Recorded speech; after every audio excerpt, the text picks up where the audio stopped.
कहानी की शुरुआत होती है जापान की एक आइलैंड पर बने कोयले की खान को देखते हैं, जहाँ बहुत सारे कोरियन मजदूरों से बिल्कुल जानवरों की तरह काम करवाया जा रहा था। और तभी एक बच्चा पत्थर के नीचे दबने से मारा जाता है, जिसे देखकर वहाँ पर सारे लोग काफी दुखी हो जाते हैं। उस बच्चे की डेड बॉडी को उसकी फैमिली को दे दिया जाता है। अब यहीं पर हम एक कोरियन आदमी को देखते हैं, जिसे सारे कोरियन अपना लीडर कहते थे। यहाँ वो लीडर इन बच्चों से कहता है कि तुम तीनों को आज रात यहाँ से किसी तरह निकल कर कोरिया जाना होगा, ताकि वहाँ जाकर तुम सभी को ये बता सको कि हमारे साथ यहाँ पर कितना बुरा सलूक किया जा रहा है। तो इसी वजह से लीडर का एक आदमी उन तीनों बच्चों को गाइड करता है, जिसके बाद वो तीनों बच्चे इस आइलैंड से भागने की कोशिश करते हैं। लेकिन बदकिस्मती से एक बच्चा पकड़ा जाता है, जिसे देखते ही देखते गार्ड शॉट करके मार देता है, जबकि बाकी दो बच्चे समंदर तक पहुंच जाते हैं। लेकिन वो दोनों भी बच नहीं पाते, उनको भी एक शिप के जरिए पकड़ लिया जाता है। इसके फौरन बाद हमें कोरिया का सीन दिखाया जाता है, जहाँ रॉक बैंड बजाने वाला ली अपनी बेटी और बाकी बैंड मेंबर्स के साथ एक पार्टी में बैंड बजा रहा होता है। पार्टी खत्म होने के बाद ली अपने एक दोस्त जो कि एक डिटेक्टिव होता है उससे मिलता है, क्योंकि ली ने अपने पूरे बैंड ग्रुप के साथ जापान जाना है और इसीलिए ली अपने दोस्त को कुछ पैसे भी देता है, जिस पर उसका दोस्त उसे वहाँ भेजने के लिए मान भी जाता है। फिर इसके बाद ली को उसकी बेटी और बैंड ग्रुप के साथ वो डिटेक्टिव एक शिप में बिठा देता है, जहाँ उनके अलावा और भी बहुत सारे लोग होते हैं। इसके बाद शिप एक जगह पर आकर रुक जाती है। तब ली को वहाँ पर अपने दोस्त के बहुत सारे लेटर्स जमीन पर पड़े हुए मिलते हैं। यानी इसका मतलब ये है कि ली के दोस्त ने उसको धोखा दिया है और उसे एक गलत जगह पर भेज दिया है। और ली के अलावा उसने और भी बहुत सारे लोगों के साथ धोखा किया है। और वहाँ मौजूद सारे ऑफिसर्स लोगों को ट्रेन में भरकर उसी आइलैंड पर ले जाने के लिए निकल जाते हैं। लेकिन जैसे ही वो इस आइलैंड पर पहुँचते हैं तो सारे सोल्जर्स, सारे ऑफिसर्स उन सभी लोगों को मारने पीटने लगते हैं। तो वो सारे लोग उनसे काफी रिक्वेस्ट करते हैं कि प्लीज हमें मत मारो, लेकिन वो तो उनकी एक नहीं सुनती और तो और औरतों को और उनके बच्चों को उनकी फैमिली से अलग करके दूसरी बोट में बिठाकर उन्हें यहाँ से ले जाते हैं। और अब ये देखकर सारे मेल काफी दुखी हो जाते हैं। अब सारे आदमियों को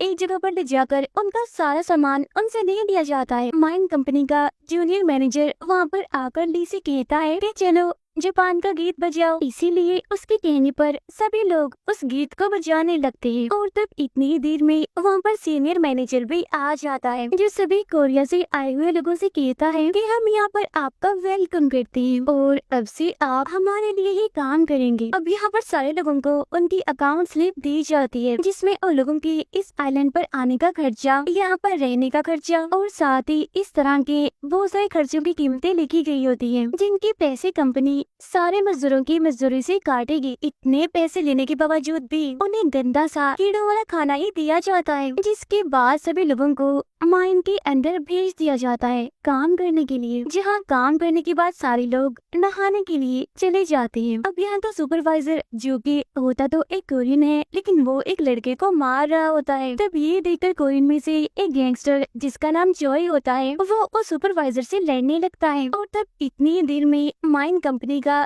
जूनियर मैनेजर वहाँ पर आ जाता है। तब यहाँ पर वो कोरियन गैंगस्टर यानी कि जॉय जूनियर मैनेजर से कहता है कि मैं सुपरवाइजर से लड़ूंगा और अगर मैं हार गया तो तुम सबका गुलाम बनकर रहूंगा, और अगर मैं जीत गया तो सभी मजदूरों का लीडर बनकर रहूंगा। जिस पर वो जूनियर मान जाता है। जिसके बाद जॉय उस सुपरवाइजर से लड़ने लगता है, जहाँ वो उसे इतना मारता है कि उसे अधमरा कर देता है। लेकिन तभी यहाँ पर सीनियर लीडर आकर कहता है कि ये जापानी हम सब कोरियन को आपस में लड़वाना चाहता है, इसीलिए प्लीज आपस में मत लड़ो। लेकिन शर्त के मुताबिक अब जॉय सभी मजदूरों का लीडर बन जाता है।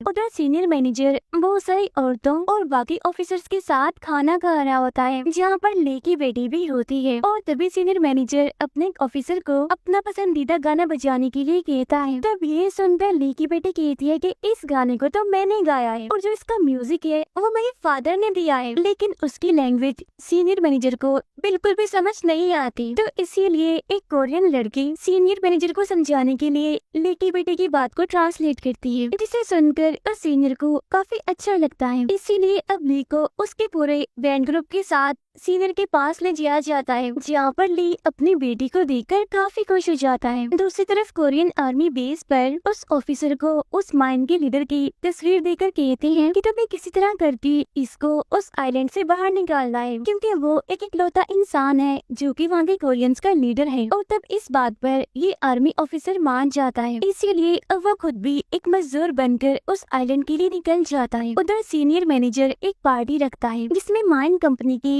बाकी मेंबर्स भी आए होते हैं, और इस पार्टी में ली अपने सभी साथियों के साथ बैंड बजाकर सभी को काफी एंजॉय करवाता है। उधर गैंगस्टर जोई और बाकी मजदूर दूसरे कान में काम कर रहे होते हैं, यानी कि माइन नंबर 2 में। लेकिन तभी वहाँ पर एक हादसा हो जाता है, जहाँ कोयले से भरी एक ट्रॉली नीचे की तरफ जाने लगती है, जिसकी लपेट में आकर बहुत सारे लोग मारे जाते हैं, और इस वजह से वहाँ पर आग भी लगना शुरू हो जाती है। ये जाने के बाद वो सीनियर मैनेजर अपने साथियों से कहता है कि जल्दी से माइन नंबर 2 को बंद कर दो, क्योंकि वैसे भी वहाँ से ज्यादा कोयला नहीं निकलता, और साथ ही वहाँ पर कोरियन मजदूर हैं, तो इसीलिए अगर वो मर भी गए तो इससे हमें कोई भी फर्क नहीं पड़ेगा। तो इसीलिए उसके साथी ऐसा ही करते हैं और माइन नंबर 2 को बंद कर देते हैं। और ये देखकर अंदर फंसे हुए मजदूर काफी घबरा जाते हैं, काफी डर जाते हैं। लेकिन जब उस सीनियर को ये बात पता चलती है कि कोरियंस का लीडर भी उस माइन के अंदर है, तो वो ये ऑर्डर करता है कि कैसे भी करके उसको वहाँ से बाहर निकालो, वरना सारे मजदूर हड़ताल पर उतर आएंगे। इसीलिए अब जापानी मजदूर माइन नंबर 2 को खोलने की कोशिश करने लगते हैं, लेकिन वो इसमें नाकामयाब ही रहते हैं। उधर माइन के अंदर सभी एक डायनामाइट को ब्लास्ट करके उस माइन को खोलकर वहाँ से बाहर आ जाते हैं, जहाँ वो जख्मी कोरियन लीडर सभी मजदूरों के पास आता है, जिसे देखकर सारे मजदूर काफी खुश हो जाते हैं। और इन्हीं में वो आर्मी ऑफिसर भी शामिल था, जिसको कि इस लीडर को यहाँ से निकालने के लिए भेजा गया था। जहाँ बाद में वो आर्मी ऑफिसर लीडर के पास आकर उसे कहता है कि मुझे आर्मी ने यहाँ पर भेजा है तुम्हें वापस ले जाने के लिए, लेकिन इसके लिए मुझे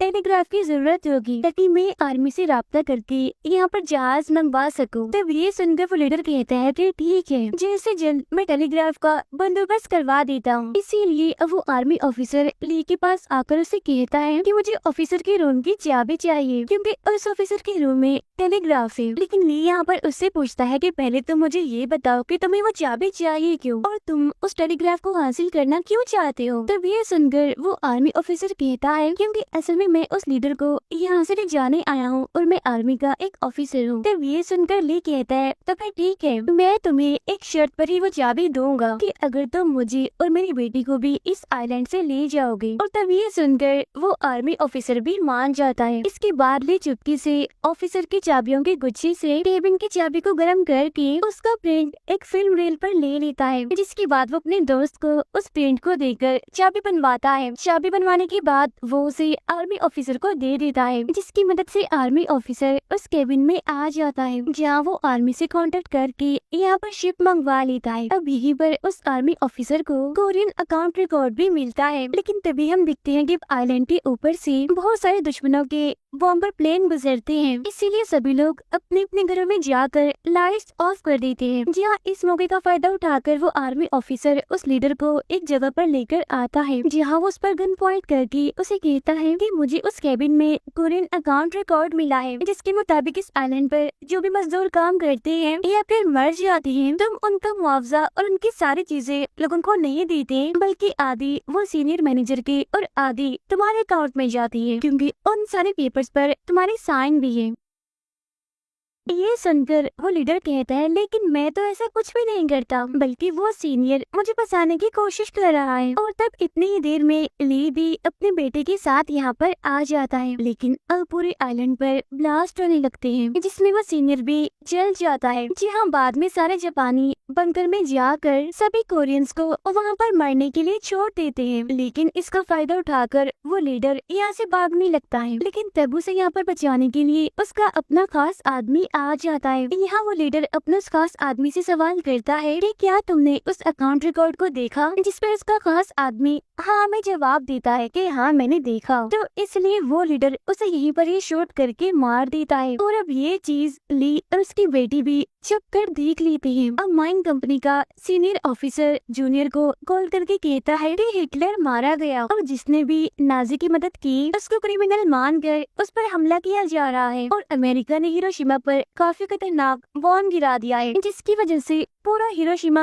बर्बाद हो गया है। अब ये सुनकर जूनियर मैनेजर अपने सीनियर ऑफिसर से कहता है कि हमारा सीनियर मैनेजर जख्मी है क्योंकि वो जल चुका है बॉम्ब ब्लास्ट में, इसीलिए अब हमें मदद चाहिए। ये सुनकर वो सीनियर ऑफिसर कहता है कि तुम ऐसा करो, अपने उस सीनियर मैनेजर को मार दो और खुद तुम सीनियर बन जाओ। इसीलिए अब वो जूनियर मैनेजर ऐसे करता है, यानी कि वो सीनियर मैनेजर को मार देता है। अगले दिन सारे जापानीज कोरियंस को भगाने के लिए धरना दे रहे होते हैं क्योंकि एक कोरियन ने जापानी बच्ची के साथ मिसबिहेव करके बाद में उसे मार दिया। लेकिन सच्चाई तो ये होती है कि उस बच्ची के साथ जबरदस्ती मिसबिहेव सुपरवाइजर ने किया था और अब अपने आप को बचाने के लिए वो सुपरवाइजर सारा इल्जाम उस गैंगस्टर यानी कि चोय पर लगा देता है। तब ये देखकर जूनियर मैनेजर सभी से कहता है कि मैं अब सभी जापानीज से वादा करता हूँ कि इसकी सजा कोरियंस को जरूर मिलेगी। इसीलिए जापानीज लोग चोय को पकड़कर ले जाते हैं। अब जूनियर मैनेजर लीडर से कहता है कि मैं तुम्हारे यहाँ से जाने का बंदोबस्त कर दूंगा, लेकिन बदले में वो आधा पैसा जो कि तुमने मजदूरों से कमाया है वो पैसे तुम्हें मुझे देने होंगे। साथ ही तुम्हें यहाँ से जाकर अमेरिकन से कहना होगा कि हम कोरियंस की काफी अच्छी से देखभाल करते हैं, उनका काफी ख्याल करते हैं, क्योंकि अगर उनको पता चल गया कि हमारा कोरियंस के साथ इतना बुरा सलूक है तो वो हमें जिंदा नहीं छोड़ेंगे, वो हमारा बुरा हाल कर देंगे। और रही बात यहाँ के कोरियंस की, मैं तो उन्हें माइन के अंदर ही दफन कर दूंगा। और तब ये सुनकर लीडर मान जाता है, लेकिन ये बात वो आर्मी ऑफिसर और ली की बेटी छुप कर सुन लेते हैं। इसके बाद लीडर सभी कोरियन से कहता है कि उन जापानीज ने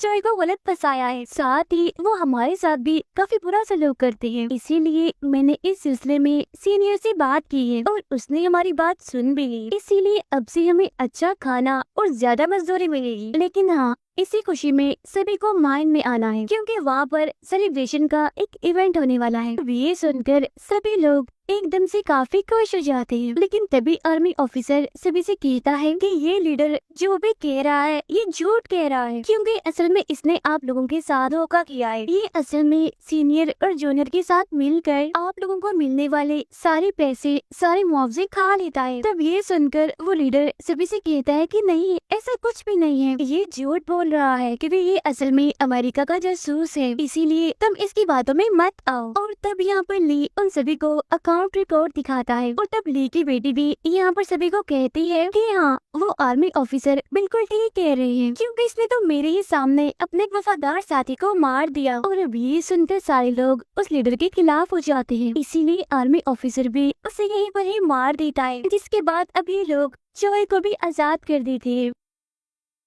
उधर आर्मी ऑफिसर सबसे कहता है कि हम कोयले ले जाने वाले जहाज की मदद से यहाँ से निकलेंगे। जब उसकी ये बात सुनकर सभी मान जाते हैं, इसीलिए यहीं पर कुछ लोग हथियार बनाने लग जाते हैं ताकि अगर उन पर हमला हो तो वो अपना बचाव कर सके आसानी से। इसके बाद सबसे पहले वो आर्मी ऑफिसर कुछ लोगों के साथ कोयले वाले जहाज पर कब्जा कर लेता है और सभी लकड़ी के उस ब्रिज जिससे कोयला जहाज में डाला जाता है वहाँ पहुँचने के लिए निकल जाते हैं। लेकिन तभी उन्हें यहाँ पर कुछ सोल्जर दिखाई देते हैं, इसलिए लिए यहाँ पर उनका ध्यान भटकाता है जहाँ आर्मी ऑफिसर अपने साथियों के साथ उनको मार गिराता है। जिसके बाद अब ये सभी लोग उस ब्रिज से होकर जहाज में जाने लगते हैं। अब बाकी कोरियंस जापानीज को घरों में बंद करके उनमें आग लगा देती है। तब उन्हें ऐसा करता हुआ वो जूनियर मैनेजर देख लेता है। अब यहीं पर दो और सोल्जर्स कोरियन को भागते हुए देख लेते हैं, इसीलिए आर्मी ऑफिसर उनको भी शूट करके मार देता है। लेकिन गोली की आवाज सुनकर वो सीनियर उनको भी देख लेता है, इसीलिए वो अपने सभी सोल्जर्स को उनके पीछे भेज देता है उनको मारने के लिए। इसीलिए अब चोय उस कोरियन लड़की और अपने साथियों के साथ जापानी सोल्जर से लड़ने के लिए चला जाता है। तभी हम देखते हैं कि जिस रस्सी से सभी कोरियन लोग उतर रहे होते हैं वो रस्सी भी देखते ही देखते टूट जाती है और जापानीज के अटैक से बहुत सारे लोग मारे भी जाते हैं। जाते हैं। इसी वजह से सभी कोरियंस एक साथ ही उस ब्रिज पर चढ़ने लगते हैं, लेकिन वजन ज्यादा होने की वजह से वो ब्रिज भी टूट जाता है, जिसकी वजह से आधे लोग तो जहाज में चले जाते हैं, लेकिन आधे लोग इसी आइलैंड पर फंस जाते हैं। और अब यहाँ पर देखते ही देखते जापानीज और कोरियंस में खतरनाक लड़ाई शुरू हो जाती है। तब यहाँ ली अकेला ही उस ब्रिज को उठाने की कोशिश करता है, लेकिन उससे वो ब्रिज नहीं उठ पाता। इसीलिए अब उसकी बेटी उसकी मदद करने के लिए आती है, और अब ये देखकर सभी लोग उनकी मदद करने के लिए उस ब्रिज को उठाने लगती है। तभी यहाँ पर लड़ते हुए उस कोरियन लड़की को गोली लग जाती है, जो गोली असल में सुपरवाइजर ने चलाई होती है। इसी वजह से जोई को काफी गुस्सा आ जाता है, इसीलिए